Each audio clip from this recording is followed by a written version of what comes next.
ఇరా hook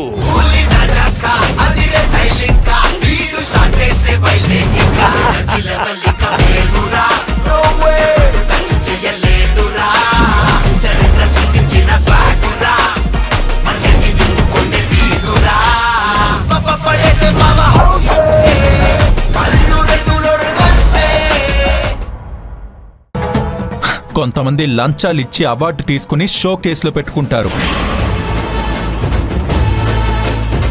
అలా show చేసేవాళ్ళు వేరు, నీలవేణిలా పర్ఫార్మెన్స్ చేసేవాళ్ళు వేరు. తను కష్టపడుతుంది, చేసే పని ఇష్టపడుతుంది.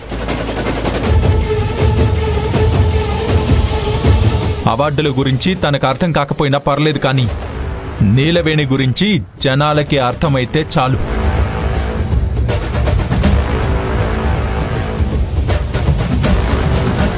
నీలవేణి, ఆల్ ది బెస్ట్. ఈ అవార్డు నీకే రావాలని కోరుకుంటున్నాను. వస్తుంది చిన్నయ్య గారు. అమ్మవారి పూజ కూడా నిష్ఠతో చేసింది. ఆ తల్లి ఆశీర్వాదం తనకు కాకపోతే ఇంకెవరికి ఉంటుంది? సర్లే, నువ్వు వెళ్ళి ఇంకో కాఫీ తీసుకురా. అడ్వాన్స్ కంగ్రాచులేషన్స్ అమ్మా నీలవేణి.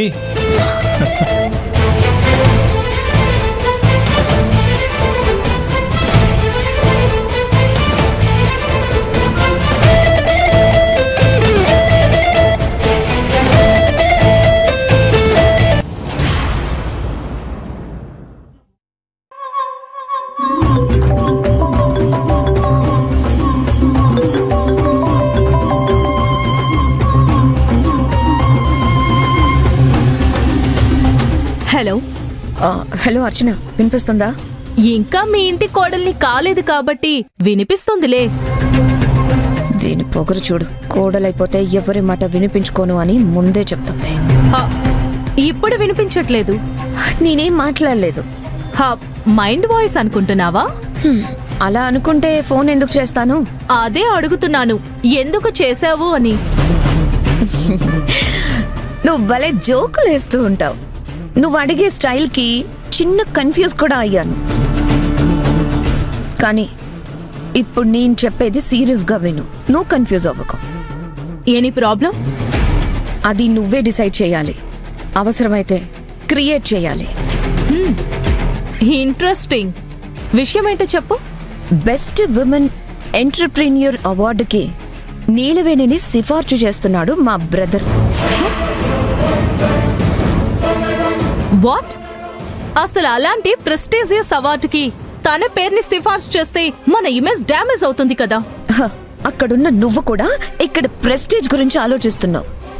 కానీ ఇక్కడున్న వాళ్ళు మాత్రం మా ఆస్తులతో పాటు మా స్టేటస్ ని కూడా పణంగా పెడుతున్నారు. అర్థం కాలేదు. నీకే కాదు, నాకు కూడా. మా బ్రదర్ ఎందుకు ఇలా చేస్తున్నాడో అస్సలు అర్థం కావట్లేదు. దాని మీద ప్రేమంటావా? మా అమ్మ మీద కోపం. మా అమ్మ ఏదొద్దంటుందో అది చేయడం మా తారక్ స్పెషాలిటీ. హైసి, సరే. అయినా ఈ అవార్డు వస్తే వస్తుందేమో కానీ దానికంటే ముందు తను ఊహించలేని షాక్ ని నేనిస్తాను. అదెలా? నువ్వే చూస్తావు కదా 2 రోజుల్లో ఏం జరగబోతుందో. ఏం చెయ్యాలనుకుంటున్నావు? చెప్పను. కొన్ని పనులు పూర్తయ్యాకే బాగుంటాయి. నువ్వేం చేస్తావో ఏమో కానీ మా అమ్మకి మాత్రం ఇబ్బంది రాకుండా చూసుకో. ఆంటీకి నేనెప్పుడు ఫేవర్ గానే ఉంటాను.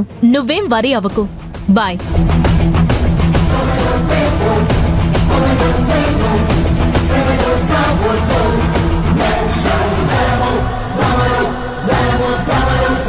ఇంత కాన్ఫిడెంట్ గా చెప్తుంది. ఇదేం చేయబోతుంది? ఏదో ఫిట్టింగ్ పెట్టేలా ఉంది. ఎందుకైనా మంచిది, మన జాగ్రత్తలో మనం ఉండాలి. అయినా సరే ఇది ఏం చేయబోతుందో మనకు చెప్పకపోవడమే మంచిదిలే. లేదంటే నీకు ఆల్రెడీ చెప్పాను కదా అనేసి నన్ను బుక్ చేస్తుంది.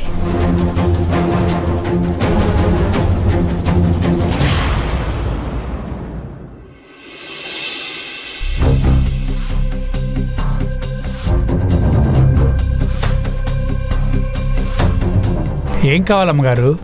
నేనేం కావాలన్నా నువ్వు వెంటనే రెడీ చేసి ఇవ్వలే. చిత్ర విచిత్రమైన వంటలు చెప్తే టైం పడుతుంది కాబట్టి మాకు వచ్చిన వంటలు చెప్పండి అమ్మగారు, చిటికలో చేసేస్తాను. బోరింగ్ కుక్టేష్, నీ వంటలు తినలేం. పోనీ నీలవేణమ్మని కేకేయమంటారా? అక్కర్లేదు, మా అన్నయ్య నన్నే వండుకొని తినమన్నాడు కదా.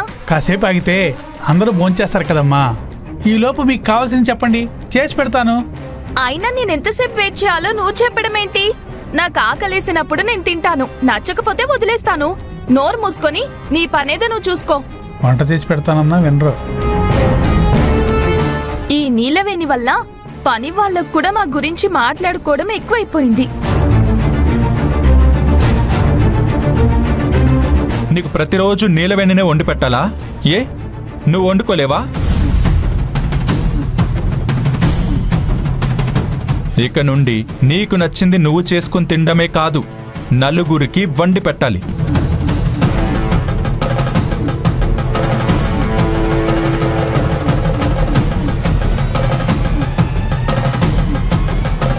నీలవేణిని వంట చేయమని ఆర్డర్ వేశావనుకో, అప్పుడు తనకి బదులుగా నువ్వే చెయ్యి కాల్చుకోవాల్సి వస్తుంది.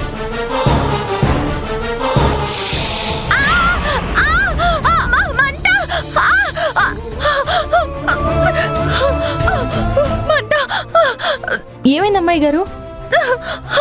నిమిషా, ఏమైంది?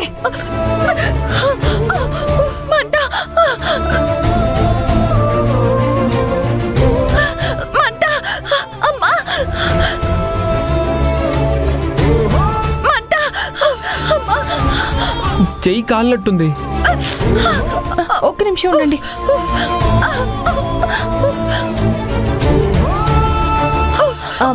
ఈ చన్నీళ్ళల్లో చేపెట్టండి అమ్మగారు, చేపెట్టండి. అరే నిమిషా,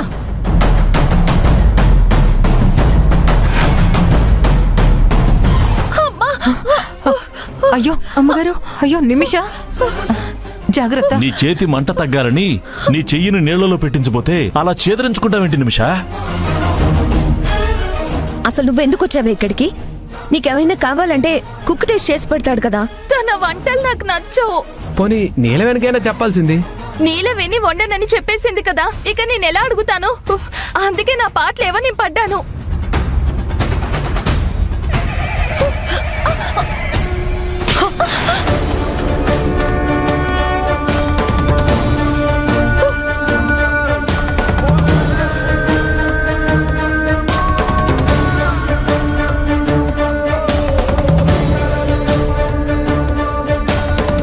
అమ్మగారు, నోర్మోయ్. నా కూతురు వండమని అడిగితే నువ్వు వండనని తలెగరేసావా? నువ్వేమైనా ఇంటికి యజమానురాల్ని అనుకుంటున్నావా? లేకపోతే నీ ఇష్టం వచ్చినట్టు చేసుకునేంత హక్కు సంపాదించుకున్నాను అనుకున్నావా? అయ్యో, నేను అలా అనుకోలేదమ్మగారు. మాట్లాడకు. చెప్పేదొకటి చేసేదొకటి. మా చెల్లెలు చెప్పినప్పుడు చేయలేదంటే నీకెంత పొగరనుకోవాలి.